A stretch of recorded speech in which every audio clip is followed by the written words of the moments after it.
Hello friends, आज का दिन बहुत विशेष है। 20 फरवरी साइंस डे, विज्ञान दिवस। इस दिवस को हम सीवी रमन के शॉर्ट के दिन को हम जाना जाता है। सीवी रमन का जन्म 1888 को तिरुचिपल्लव में हुआ था, तमिलनाडु में 7 नवंबर। इनके पिताजी गांव में खेती करते थे। इनके 8 भाई बहन में दूसरा स्थान इनका था। परिवार की आर्थिक मंदी के कारण इनके पिताजी ने पढ़ाना शुरू किया। ठीक ठाक इनका गुजारा हो जाता था। तिरुचिपल्लव में इनके पिताजी लोकल ही स्कूल के पढ़ाते थे, मैथ्स और फिजिक्स। इनको पिताजी को पता था मेरा बेटा विज्ञान में बहुत पसंद है। 3 साल की उम्र में ही दिख गया था। जब बड़े हुए तभी सीवी रमन ने अपना जल्द से जल्द पढ़ाई खत्म किया सभी बच्चों से। सीवी रमन ने अपना 11वीं उम्र में ही सेकेंडरी हाई स्कूल खत्म कर दिया और 13वीं उम्र में वो पूरा विषय ही खत्म कर दिया सेकेंडरी हाई स्कूल का। 16वीं उम्र में इन्होंने बीए पढ़ाई कर लिया, मतलब बैचलर्स आर्ट्स, और 18वीं उम्र में इन्होंने एमए भी खत्म कर दिया, मास्टर ऑफ आर्ट्स। ये कॉलेज में जब भी जाते थे तभी ये आज तक कहा जाता है अपने शिक्षक को कभी भी खुश किए नहीं। इनके शिक्षक इनसे बहुत खुश रहते थे। ये कभी कभी क्लास को भी नहीं आते थे। इनके शिक्षक कहते थे जो कर रहा है सही कर रहा है। जब वो रिसर्च करते थे तभी इनको कोई बुलाने भी नहीं जाता था। पता, ये बहुत मूल्यवान काम करते थे, ऐसा सभी लोगों को लगता है। जब यह रिसर्च कर रहे थे तभी 18 साल की उम्र में इन्होंने पत्र लिखा, अपने शिक्षक को दिया। शिक्षक ने पढ़ा, उसका कुछ जवाब नहीं दिया।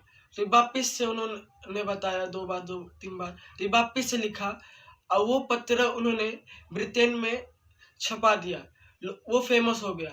उनके खुद के शिक्षक उनसे बहुत बुरा मान गए, पर उन्होंने कुछ बोला नहीं। तभी बहुत से शिक्षकों ने बोला आपका विद्यार्थी कितना होशियार है, कितना समझदार है। तभी वो समझ गए, तभी माफ कर दिए। वो बचपन से ही बहुत इंटेलिजेंट थे, साइंस में रिसर्च करते रहते थे। एक बार वो जा रहे थे तभी बहुत से शिक्षक उनका ही बात कर रहे थे, कितना पढ़ाई कर रहा है, कितना समझदार है। इनको फर्क नहीं पड़ता था जमाना क्या उनको कहता है। इनके शिक्षक जो थे एक बार बोले तुम ब्रिटेन पढ़ने जाओ, क्योंकि इनका पढ़ाई खत्म हो गया था। ब्रिटेन में पढ़ने के लिए उस टाइम हमें अपना जांच करवाना पड़ता था, क्योंकि वहाँ का वातावरण ठंडा था, कैसे वो रह सकते क्या नहीं रह सकते। जब जांच करवाया तभी इनका वैसा शरीर नहीं था वहाँ जाने के योग का।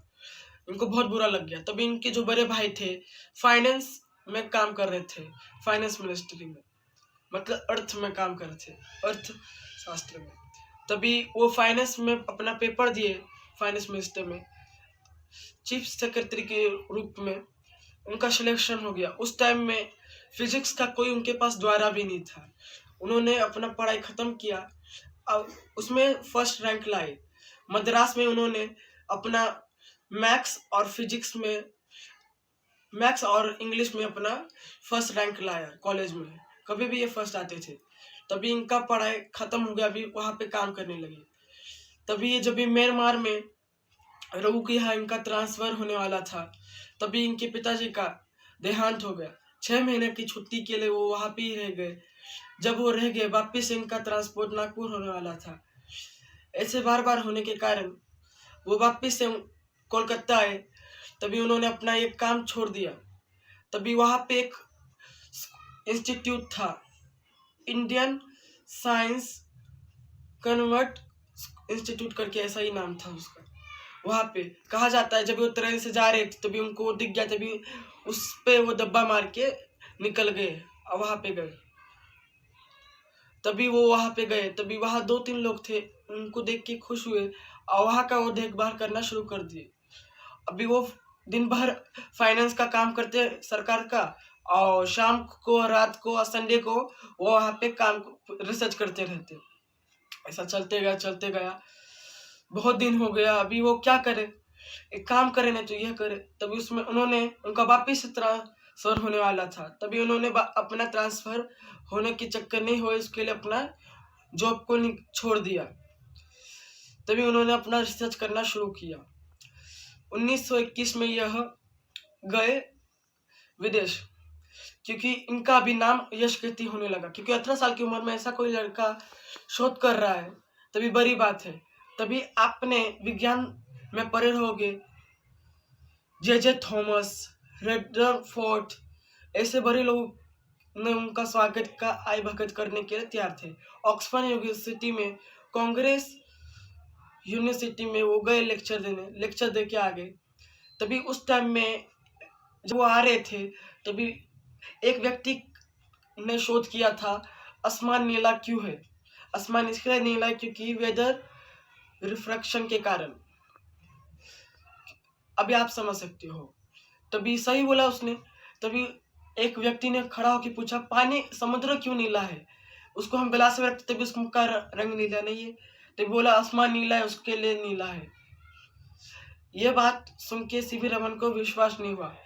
वो यात्रा कर रहे थे, 15वें दिन वो पहुंचे, तभी उनका शोध उन्होंने करना शुरू किया।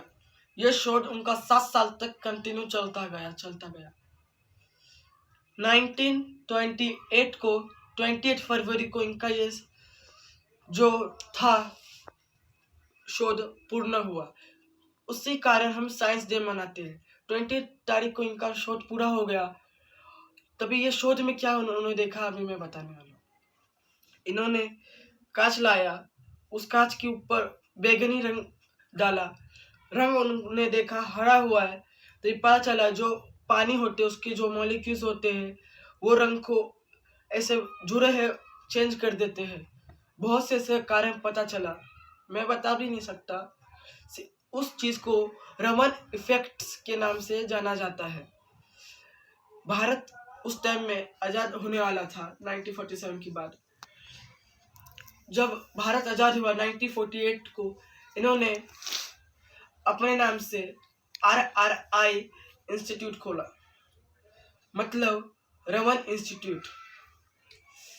इसमें ये अपना शोध करते रहते थे। भारत सरकार इनको प्रोफेसर भी दी। जब इनका शोध हो गया तभी इनको नोबेल पुरस्कार मिलना चाहिए था, इनको नहीं मिला। 28 को नहीं मिला, 29 को नहीं मिला, और 1930 को इनको लगा मुझे मिलेगा भी, मैंने इतना अच्छा काम किया है। इन्होंने अपना फ्लाइट का टिकट भी काट लिया था। उनका ये सफल पूरा हुआ और स्वीडन के स्टॉकहोल्म में इनको पुरस्कार मिल गया, नोबेल पुरस्कार। ये बहुत महान व्यक्ति थे। इनका विषय साउंड था, पर इन्होंने अपना ये विषय छोड़ के ऑप्टिक्स में अपना कदम रखा। साथ साथ में इन्होंने अपने जीवन में बहुत से बड़े बड़े शोध किए। अभी रमन इफेक्ट्स के बारे में आपको मैं कुछ बताता हूँ, ये कहाँ यूज होता है। आप कभी एयरपोर्ट गए रहोगे, तभी वहां पे जो स्कैन किया जाता है, तभी वो कैसे किया जाता है आप ध्यान से देखोगे। मैं बताया था, जिस चीज को स्कैन करता है उसका रंग, उसका लेयर चेंज हो जाता है। इस हिसाब से वो कार्य करता है। सीवी रमन भारत के बहुत महान व्यक्ति थे। इनका मृत्यु 1917 को हो गया था। बहुत महान व्यक्ति थे। जय हिंद, जय भारत।